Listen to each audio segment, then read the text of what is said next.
नमस्कार, मी प्रशांत फाटक। आज भाद्रपद कृष्ण दशमी शके 1945 सादर करत आहोत ठाणे वार्ता। पाहुयात काही ठळक घडामोडी। जिल्ह्यातल्या ऐतिहासिक कोपेनेश्वर मंदिराचा जीर्णोद्धार करण्याच्या दृष्टिकोनातून महापालिका आयुक्त अभिजित बांगर आणि जिल्हाधिकारी अशोक शिंगारे यांनी केली मंदिराची पाहणी। काटई, कोंदगाव आणि खारघर टोलनाक्याप्रमाणे मुंबईतल्या 5 टोलनाक्यांवरील लहान 4 चाकी वाहनांची त्वरित टोलमुक्ती करावी। आनंद परांजपे, वाघे एस्टेटमधल्या सीपी तलाव येथील कचऱ्याची दुर्गंधी तत्काळ थांबली पाहिजे। महापालिका आयुक्त अभिजित बांगर। या आणि इतर घडामोडी विस्तृतपणे पण काही क्षणातच। आमच्या फेसबुक, यूट्यूब आणि संकेतस्थळाला सबस्क्राईब करायला विसरू नका। आपण पाहत आहात श्री स्थानक वाहिनी, ठाणे जिल्ह्याचं मुख्य व्यासपीठ। ठाणे वार्ता पहा श्री स्थानक वाहिनीवर। आता सकाळी 9:15 पासून रात्री 9:15 पर्यंत ठाणे वार्ता, ठाण्यातील पहिलं दृकश्राव्य माध्यम। ठाणे वार्ता आणि श्री स्थानक वाहिनीचं लाईव्ह स्ट्रीमिंग ठाणेवार्ता.com वरील लाईव्ह स्ट्रीमवर क्लिक करा आणि अगदी मोबाईलवरही ठाणे वार्ता श्री स्थानक वाहिनीचा आनंद लुटा। यासाठी आमचं ॲप डाउनलोड करा। ठाणे वार्ता पहा श्री स्थानक वाहिनीवर। आता सकाळी 9:15 पासून रात्री 9:15 पर्यंत ठाणे वार्ता, ठाण्यातील पहिलं दृकश्राव्य माध्यम। आपण पाहत आहात श्री स्थानक वाहिनी, ठाणे जिल्ह्याचं मुख्य व्यासपीठ।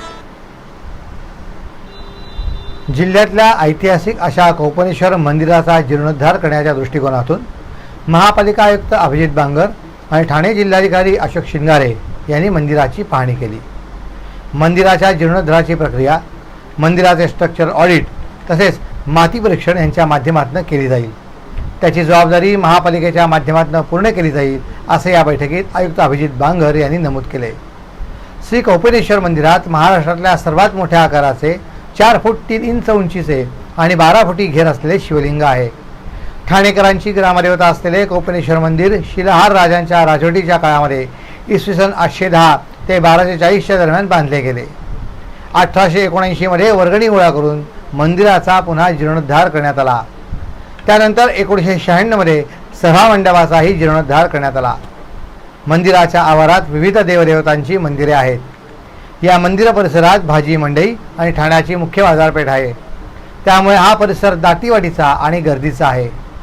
या मंदिराचे ऐतिहासिक आणि धार्मिक महत्त्व लक्षात घेऊन मुख्यमंत्री एकनाथ शिंदे यांनी या मंदिराचा जीर्णोद्धार, मंदिर परिसराच्या सुशोभीकरणाचा संकल्प केला असून याबाबतची पाहणी मंदिराच्या विश्वस्तांसोबत करण्याच्या सूचना त्यांनी महापालिका आयुक्त बांगर आणि जिल्हाधिकारी शिंगारे यांना दिल्या होत्या। त्यानुसार मंदिराच्या विश्वस्तांसमवेत बैठक पार पडली। यावेळी मंदिराचे स्ट्रक्चर ऑडिट तसेच माती परीक्षण या कामाची जबाबदारी महापालिकेच्या माध्यमातून पूर्ण करण्यात येईल असे आयुक्त अभिजित बांगर यांनी सांगितले। तसेच मुख्य मंदिराचे डिझाईन, त्यांचे ऐतिहासिक महत्त्व आणि मंदिराच्या नवीन गाभाऱ्याचा परिसर, मंदिराचा कळस, सभामंडपाची व्याप्ती, वास्तुविशारद नेमणे तसेच निधीच्या उपलब्धतेबाबत मुख्यमंत्री महोदयांशी चर्चा करून निर्णय घेण्यात येईल असेही आयुक्त बांगर यांनी यावेळी सांगितले। भाजी मंडई आणि त्या परिसरात असणारे मंदिराचे प्रवेशद्वार परिसर सुशोभित करण्यासाठीही योग्य ती कार्यवाही करण्याबाबतही या बैठकीत चर्चा झाली। सुशोभीकरणाबाबत पुण्यातल्या वास्तुरचनाकार अरुण करमदानी यांनी मंदिर तसेच या परिसरात होणारे उपक्रम, येणारे भक्त आणि मंदिराचे ऐतिहासिक महत्त्व लक्षात घेऊन एक आराखडा तयार केला आहे। तो आराखडा पालिका आयुक्त आणि जिल्हाधिकारी यांनी पाहावा अशी विनंती ट्रस्टच्या वतीने करण्यात आली।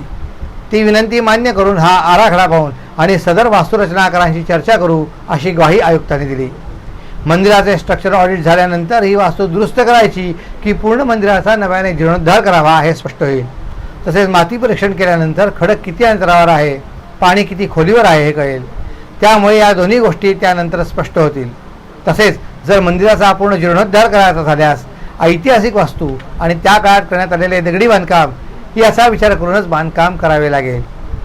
त्यामुळे याबाबत मुख्यमंत्र्यांना वस्तुस्थितीदर्शक माहिती देऊ, त्यापुढील निर्णय त्यांच्या निर्देशाप्रमाणे घेऊन कार्यवाही करू असे बांगर यांनी सांगितले। त्यास विश्वस्त मंडळाच्या सदस्यांनी सहमती दर्शविली। मंदिराच्या बाजूला भाजी मंडई असल्याने या ठिकाणी दिवसभर भाज्यांची आवक सुरू असते। तसेच भाजी मंडईतला खराब झालेला भाजीपाल्याचा उग्रवास मंदिर परिसरात येत असल्याची बाब विश्वस्तांनी आयुक्तांच्या निदर्शनास आणून दिली। याबाबत तातडीने महापालिकेच्या संबंधित विभागाला या परिसराची साफसफाई नियमित आणि दिवसातनं 2 ते 3 वेळा होईल या दृष्टिकोनातून कार्यवाही करण्याच्या सूचना आयुक्तांनी दिल्या.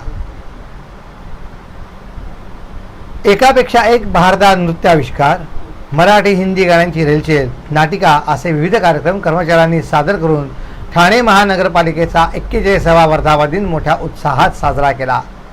राम गणेश गडकरी रंगायतन येथे आयोजित केलेल्या सांस्कृतिक उपकार्यक्रमास रसिकांचा उत्स्फूर्त प्रतिसाद मिळाला. 1 ऑक्टोबर या दिवशी ठाणे महानगरपालिकेचा वर्धापन दिन साजरा केला जातो.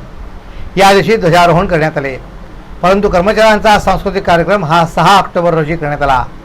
महापालिकेत काम करणाऱ्या अधिकारी कर्मचारी यांना आपली कला सादर करण्यात यावी, किंबहुना त्यांच्यातल्या कलागुणांना वाव देता यावा यासाठी ठाणे महानगरपालिका कर्मचारी सांस्कृतिक मंचाच्या माध्यमातून सांस्कृतिक कार्यक्रम सादर करण्यात आला. कार्यक्रमाचे उद्घाटन अतिरिक्त आयुक्त संदीप माळवी यांच्या हस्ते करण्यात आले. यावेळी महापालिकेचे उपायुक्त उमेश बिरारी यांनी सादर केलेल्या बासरी वादनास रसिकांचा उत्स्फूर्त प्रतिसाद मिळाला. महापालिकेच्या कर्मचाऱ्यांनी मंगळागौर, कोजागरी नृत्य, भारतरत्न लता मंगेशकर यांना आदरांजलीपर त्यांनी गायलेल्या गाण्यांवर त्यांना नृत्याच्या माध्यमातून आदरांजली, साऊथ डान्स, जोगवा, बासरी वादन तसेच यंदा शिवराज्याभिषेक सोहळ्यास 350 वर्षे पूर्ण होत असल्याबद्दल शिवाजी महाराजांचा इतिहास उलगडणारा महती शिवरायांची शिवराज्याभिषेक, साऊथ नृत्य आदी विविध नृत्य प्रकार सादर करण्यात आले. तर कर्मचाऱ्यांची मराठी तसेच हिंदी गीते सादर करून कार्यक्रमास आणखीनच रंगत आणली. या कार्यक्रमात ठाणे महापालिका मुख्यालय, दादोजी कोंडदेव स्टेडियम, छत्रपती शिवाजी महाराज रुग्णालय तसेच विविध प्रभाग समित्यांमध्ये काम करत असलेल्या कर्मचाऱ्यांनी सहभाग घेतला. वागळे स्टेट मधील सीपी तलाव येथील घनकचरा स्थलांतर केंद्रातनं आसपासच्या परिसरात जाणवणारी कचऱ्याची दुर्गंधी तत्काळ थांबली पाहिजे असा सक्त इशारा महापालिका आयुक्त अभिजित बांगर यांनी घनकचरा विभाग आणि कंत्राटदार यांना दिला आहे. वागळे एस्टेट येथील घनकचरा स्थलांतरण प्रकल्पाला आयुक्त बांगर यांनी भेट दिली. या प्रकल्पात ठाणे शहर आणि कळवा येथील कचरा एकत्र होतो. तेथून तो प्राथमिक प्रक्रिया करून क्षेपणभूमीवर पाठविला जातो. दररोज छोट्या आणि मोठ्या गाड्यांच्या सुमारे 300 फेऱ्या येथे कचरा आणतात. दररोज सुमारे 600 टन कचऱ्याच्या हाताळणीचे हे चक्र 24 तास सुरू असते. गेले काही दिवस कचरा स्थलांतरित करण्यास अडचण आल्याने सीपी तलाव येथेच कचरा साठला होता. त्याचे आता स्थलांतरण करण्यात आले असले तरी या भागात कमालीची दुर्गंधी जाणवत होती. त्याबद्दल नागरिक आणि स्थानिक लोकप्रतिनिधी वारंवार तक्रार करतात. वाऱ्याच्या दिशेप्रमाणे ही दुर्गंधी परिसरात पसरते. कचऱ्याच्या गाड्या येण्याच्या वेळेचे नेमके नियोजन करून दररोज 4 ते 6 तासांचा एक टप्पा केवळ या प्रकल्पाच्या स्वच्छतेसाठी मोकळा ठेवावा. या काळात उपलब्ध असलेल्या सर्व चांगल्या पद्धती वापरून गाड्यांचा मार्ग, कचरा साठवणूक विभाग आणि आसपासचा परिसर स्वच्छ करण्यात यावा. हा उपाय केल्याने हळूहळू दुर्गंधी कमी होऊन या परिसराला दिलासा मिळेल असं आयुक्त बांगर यांनी स्पष्ट केले. ताजा कचरा साठवून ठेवला की दुर्गंधी सुटते, मात्र ताज्या कचऱ्याची रोजच्या रोज विल्हेवाट लावली तर दुर्गंधी येणार नाही. तसेच त्यावर सतत फवारणी केली तरी दुर्गंधीचे प्रमाण कमी होईल असेही आयुक्त बांगर यांनी सांगितले. सीपी तलाव येथील कचरा हाताळणी व्यवस्थेत कालबद्ध आमूलाग्र बदल करण्यात येणार असल्याचे कंत्राटदाराने मान्य केले आहे. त्यामुळे तसा बदल घडून यायला पाहिजे. त्याचे दैनंदिन निरीक्षण करण्यात यावे. त्रुटी आढळली की लगेच त्याबद्दल नोटीस काढली जावी. तरीही परिस्थितीत दृश्य स्वरूपात फरक पडला नाही तर कंत्राटदारावर कडक कारवाई केली जाईल असं आयुक्त बांगर यांनी स्पष्ट केले. प्रत्येक कर्मचाऱ्याला प्रकल्पात प्रवेश करताना N95 मास्क दिला जावा. तो दररोज नवीन असावा. हातात ग्लोव्ज, पायात गंबूट हवेत. कर्मचाऱ्यांना काम करताना सोयीच होईल अशी ही सुरक्षा साधने हवीत असं आयुक्त बांगर यांनी बजावले. या कचऱ्याच्या सानिध्यात कोणीही कोणत्याही सुरक्षा साधनांशिवाय सलग 8 तास राहिले तर त्याच्या आरोग्यावर परिणाम होईलच. त्यामुळे कर्मचाऱ्यांची सुरक्षा महत्त्वाची आहे असं आयुक्त बांगर म्हणाले. कोणत्याही सुरक्षा साधनांशिवाय कर्मचारी काम करताना दिसला तर कंत्राटदाराला मोठ्या प्रमाणात दंड करण्यात येईल. शहर स्वच्छता जेवढी महत्त्वाची आहे तेवढेच सफाई कर्मचाऱ्यांचे आरोग्य चांगले राहणेही महत्त्वाचे आहे. त्यासाठी महापालिका आणि सर्व यंत्रणा यांनी प्रयत्नशील राहणे आवश्यक आहे असं आयुक्त बांगर यांनी स्पष्ट केले. आपण पाहत आहात श्री स्थानक वाहिनी, ठाणे जिल्ह्याचं मुख्य व्यासपीठ. ठाणे वार्ता पहा श्री स्थानक वाहिनीवर. आता सकाळी 9:15 पासून रात्री 9:15 पर्यंत ठाणे वार्ता, ठाण्यातील पहिलं दृकश्राव्य माध्यम. ठाणे वार्ता आणि श्री स्थानक वाहिनीचं लाईव्ह स्ट्रीमिंग ठाणेवार्ता.com वरील लाईव्ह स्ट्रीमवर क्लिक करा आणि अगदी मोबाईलवरही ठाणे वार्ता श्रीस्थानक वाहिनीचा आनंद लुटा. यासाठी आमचं ॲप डाउनलोड करा. आपला परिसर स्वच्छ आणि सुंदर ठेवण्यासाठी ठाणे महापालिकेत सहकार्य करा. ओला सुका कचरा वेगवेगळा जमा करा आणि रोगराईपासून मुक्तता मिळवा. डॉक्टर आणि रुग्णांचं पिढ्यानपिढ्यांचं जिव्हाळ्याचं नातं म्हणजेच डॉक्टर बेडेकर हॉस्पिटल. आता अत्याधुनिक सोयी सुविधा आणि तंत्रज्ञानयुक्त वंध्यत्व निवारण केंद्रात IVF आणि टेस्ट ट्यूब बेबीचीही सुविधा. डॉक्टर बेडेकर हॉस्पिटल, महर्षी कर्वेपथ, ठाणे. 65 वर्षांची निरंतर सेवा. ठाणे वार्ता पहा श्रीस्थानक वाहिनीवर. आता सकाळी 9:15 पासून रात्री 9:15 पर्यंत ठाणे वार्ता, ठाण्यातील पहिलं दृकश्राव्य माध्यम. आपण पाहत आहात श्रीस्थानक वाहिनी, ठाणे जिल्ह्याचं मुख्य व्यासपीठ. ठाणे शहरातल्या पाचपाखाडी भागात ठाण्यातला सुप्रसिद्ध ढोलकीपटू तेजस मोरे याच्या रिदम म्युझिक अकॅडमीचे उद्घाटन मुंबई विद्यापीठाच्या शैला खानगे यांच्या हस्ते करण्यात आले. यावेळी नगरसेवक नारायण पवार, ठामबा परिवहन सदस्य राजेश मोरे यांच्यासह अनेक मान्यवरांनी उपस्थित राहून शुभेच्छा दिल्या. लहानपणापासूनच तबला आणि ढोलकीमध्ये यशस्वी झालेला तेजस मोरे या तरुणाने रियालिटी शोच्या मागे न धावता नव्या पिढीसाठी ही म्युझिक अकॅडमी सुरू केली आहे. त्याच्याकडून नवीन कलाकार घडतील अशा शुभेच्छा शैला खानगे यांनी दिल्या. यावेळी गायक सौजस मोरे याचेही मान्यवरांनी कौतुक केले. महाराष्ट्र नवनिर्माण सेनेच्या अविनाश जाधव यांना टोलच्या विरोधात आंदोलन करण्याप्रकरणी पोलिसांनी ताब्यात घेतलं. मनसे नेते अविनाश जाधव हे टोलनाक्यावरती लोकांना मुख्यमंत्री देवेंद्र फडणवीस यांचा टोल माफ असलेला व्हिडिओ दाखवत लोकांना सांगत आहेत की महाराष्ट्राच्या उपमुख्यमंत्र्यांनी सांगितले आहे की टोल माफ झाले, तुम्ही टोल भरू नका. अशा प्रकारे कालचा व्हिडिओ देवेंद्र फडणवीसांचा दाखवून लोकांमध्ये जनजागृती करतात आणि लोकांना आवाहन करतात की टोल भरू नका. मात्र काही लोकांनी त्या गाडीवरती फास्टॅग लावल्यामुळे त्यांचा टोल कट होतो आहे. मग इतके दिवस नागरिक टोल भरत होते, ही लोकांची फसवणूक नाही का, असाही आरोप नागरिकांनी केला आहे. आपण आपला मूलभूत हक्क बजावत असून या आंदोलनाला चूक काय आहे असं पोलिसांनी दाखवावं, असं जाधव यांचं म्हणणं होतं. मात्र पोलिसांना यावर काहीच उत्तर देता आलं नाही. पोलिसांनी आंदोलन करताना अविनाश जाधव यांच्यासह त्यांच्या कार्यकर्त्यांनाही ताब्यात घेतलं. धर्मवीर आनंद दिघे विचार आणि सेवा मंचतर्फे ठाण्यात आयोजित केलेला मी नथुराम गोडसे बोलतो या नाटकाचा प्रयोग गडकरी रंगायतमध्ये प्रेक्षकांच्या तुडुंब गर्दीत निर्विघ्न पार पडला. नथुराम साकारणारे अभिनेते शरद पोंक्षे यांच्या यापूर्वीच्या नाटकाचे 817 प्रयोग झाले असले तरी त्यावेळी काँग्रेस राष्ट्रवादीच्या बगल बच्च्यांच्या मोठ्या विरोधाचा सामना नाट्य निर्माते तसेच रसिकांना करावा लागला होता. मात्र नौपाडा पोलिसांनी कडेकोट बंदोबस्त तैनात केल्याने एकही विरोधक नाट्यगृहाकडे फिरकला नाही. नथुराम गोडसे यांच्यावरील या नाटकाच्या नावावरून आधीच वादाच्या भोरात सापडलेल्या नथुराम गोडसे बोलतोय या नाटकाचे 50 प्रयोग महाराष्ट्रात होणार आहेत. भाजप शहर उपाध्यक्ष स्वामी फाउंडेशनचे संस्थापक महेश कदम आणि धर्मवीर आनंद दिघे विचार आणि सेवा मंचचे जयदीप कोरडे यांच्या सहकार्यातनं शुभारंभाचा प्रयोग ठाण्यातल्या गडकरी रंगायतमध्ये झाला. या नाटकाला रसिक विशेषतः तरुणाईने विशेष उपस्थिती दर्शविल्याचे दिसून आले. दरम्यान ठाण्यात होणार असलेल्या नथुराम गोडसे बोलतोय नाटकावरनं राजकीय विरोध होण्याच्या शक्यतेने नौपाडा पोलिसांनी कडेकोट बंदोबस्त तैनात केला होता. नथुराम गोडसे यांच्यावरील या नाटकाला यापूर्वी बराच विरोध झाला होता. त्या काळात धर्मवीर आनंद दिघे या नाट्यकृतीच्या पाठी खंबीरपणे उभे राहिले होते. आता इतिहास आनंद दिघे यांच्या ठाण्यात पहिला प्रयोग निर्विघ्नपणे पार पडल्याचे जयदीप कोरडे यांनी यावेळी सांगितले.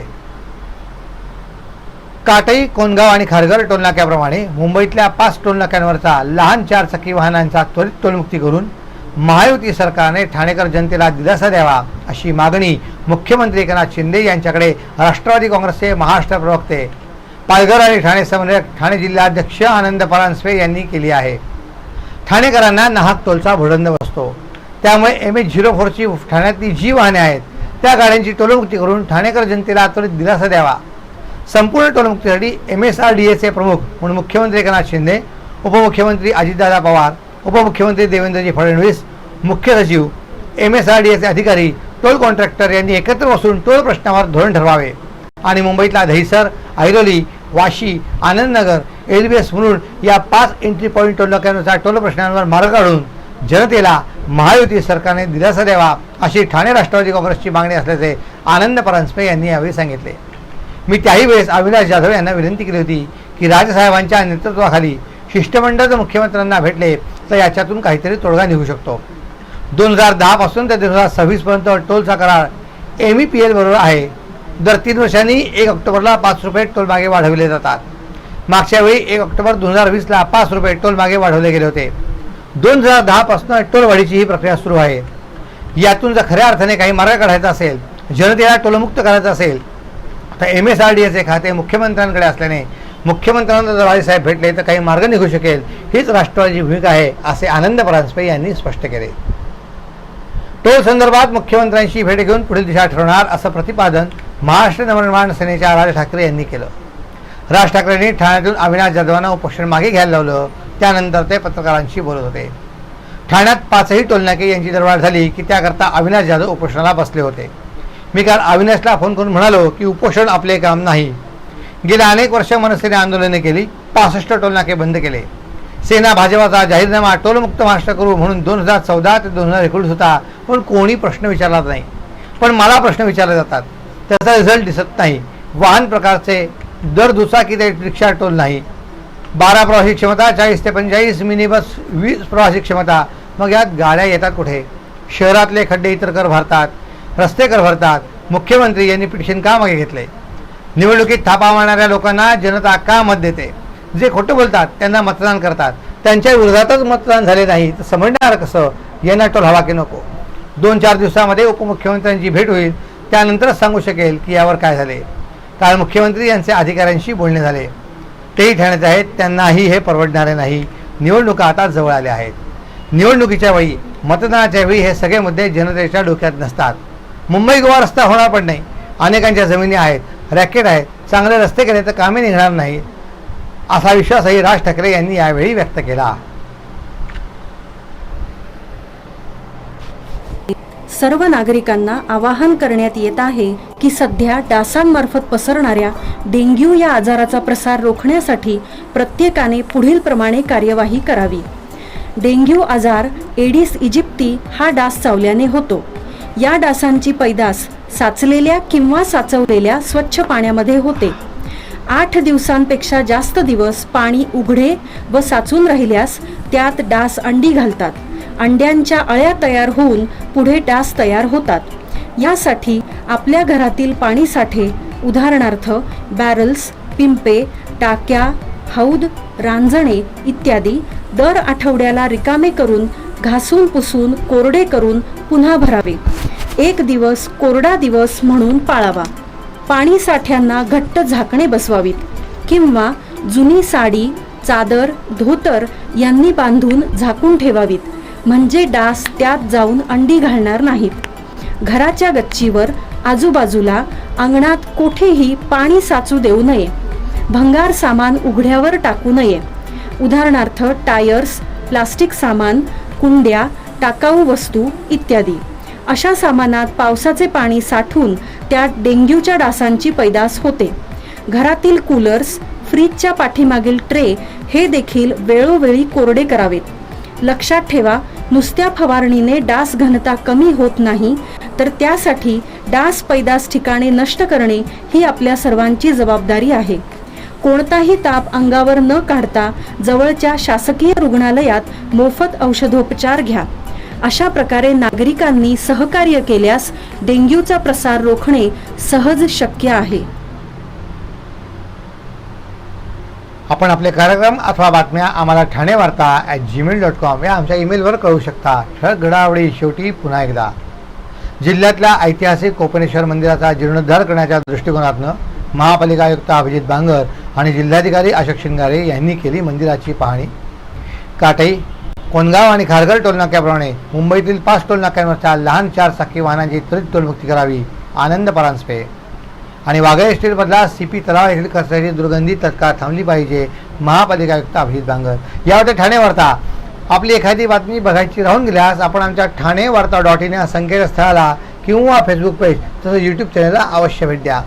तर पुन्हा व्हिडिओ पुढील बातमीवरतात फक्त श्रीस्थानक वाहिनीवर. धन्यवाद.